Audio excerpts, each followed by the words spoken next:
I'm Chris Rosado. So some of y'all might recognize this man behind me. His name's Mystikal Tyler, but he also goes by his stage name, Mystikal. He's a well-known Louisiana rapper, but he's had several songs that have made it to the top of the music charts, more so in the 90s and the early 2000s. But he's been in the hot seat a couple times when it comes to issues of domestic abuse, and today he's right back in that negative spotlight, facing the same charges. But this time, today, a judge is using his criminal history to not only hold him in jail, but keep him in there for a little bit longer than he's used to.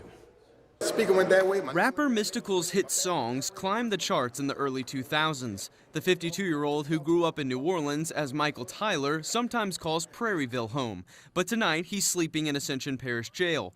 Deputies responded to a report of a sexual assault victim at a local hospital Saturday just before midnight. Once we got there, we talked with the victim who had some very visible injuries on her body, and she's very distraught.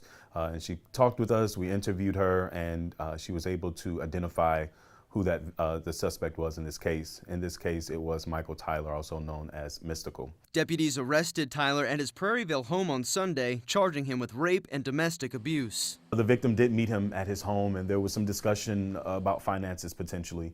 And from there, that conversation went very far left, and it's what led to that situation where he assaulted that victim. And then eventually he did force her to give him some money. So we know that he did know her, and it did transpire at his home. But after several incidents with similar charges, it might be a good indicator as to why the judge decided to hold him without bond today. Tyler faced similar charges back in 2004 for sexually assaulting his hairstylist. He then spent 6 years behind bars and became a registered sex offender.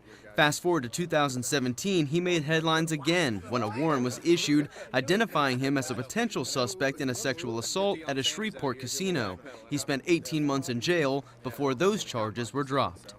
Now, within the last 2 hours, deputies have added more charges to Tyler's name after conducting a search warrant on his home. Those charges include several possession of drug charges, 2 of which are methamphetamine and heroin. Both are felony charges, and also his bond hearing has been scheduled for tomorrow after lunch. That's all I have for you guys today. Thank you so much for watching. I'll catch you next time.